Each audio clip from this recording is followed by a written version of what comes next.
Now at 11, Florida politicians taking aim at social media companies. Governor Ron DeSantis announced last week he is proposing legislation to regulate so-called big tech companies. But can the state do that?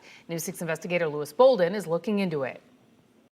In the middle of a global pandemic, when many Floridians are concerned about if and when they'll be able to get a coronavirus vaccine, Governor Ron DeSantis and other Florida politicians announced they want to take on social media companies like Facebook and Twitter. Over the years, however, these platforms have changed from neutral platforms that provided Americans with the freedom to speak to enforcers of preferred narratives. After the attack on the U.S. Capitol, Facebook and Twitter suspended President Trump's accounts and banned him.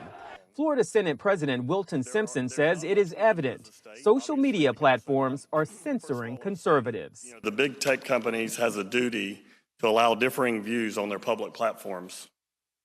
No one should be excluded, but let's be clear, they are targeting conservatives. DeSantis is proposing legislation that would, in part, fine social media companies $100,000 per day if they deplatform a political candidate during an election. The message is loud and clear.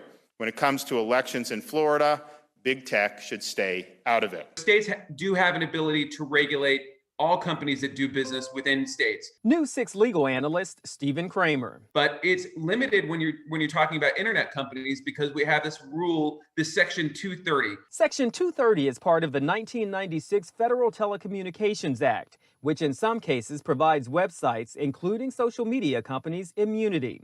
Kramer says it's unclear how much states can regulate such global companies when there is already federal law. Federal law preempts and supersedes state law. So it's going to be about, can Florida fit between the lines? Can Florida find a space between the federal laws to regulate or not? There's not much we can do as a state. While Simpson applauded the governor's efforts, he suggested the federal government would have a better shot at regulating tech companies. We need Congress to act on a nationwide basis to put this into place for our entire country. While many Republicans claim social media companies censor the political right, a study released last week by researchers at New York University suggests otherwise. Researchers wrote, "The claim of anti-conservative animus on the part of social media companies is itself a form of disinformation, a falsehood with no reliable evidence to support it."